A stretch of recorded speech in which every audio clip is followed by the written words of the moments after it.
નમસ્કાર.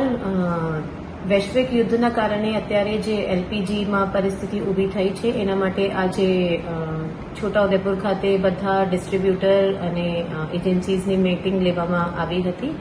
એમાં બધા પાસેથી કેટલા એમના પાસે સ્ટોક છે અને કેટલી માંગણી છે એના રિવ્યુ કરવામાં આવ્યું છે અને અત્યારે જેટલી માંગણી છે એના માટે પૂરતું સ્ટોક એક્ઝિસ્ટ એમના પાસે કરે છે અને એસેન્શિયલ કોમોડિટીઝ એક્ટ મુજબ કોઈએ કઈ પ્રકારના સંગ્રહ નથી કરવાનું, આ બધા સૂચનો એમને આપવામાં આવ્યું છે અને જેટલા ડોમેસ્ટિક સિલિન્ડર્સ છે આ ડોમેસ્ટિક પર્પઝ માટે જ યુઝ થાય, કમર્શિયલ માટે યુઝ નહીં થાય, આ બધા કાળજી રાખવામાં આવશે એવી રીતે ઇન્સ્ટ્રક્શન્સ આપવામાં આવ્યું છે.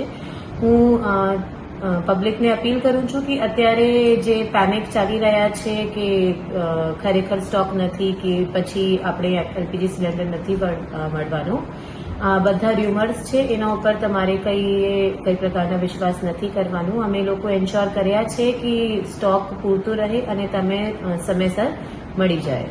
તો જે અત્યારે ર્યુમર્સ ચાલી રહ્યા છે આ તમારે જોવાનું નથી, સાંભળવાનું નથી અને શાંતિથી તમે જે સરકારી ફેસિલિટી ઊભી કરી છે એના યુઝ કરીને ફેસિલિટીના લાભ લઈ શકશો.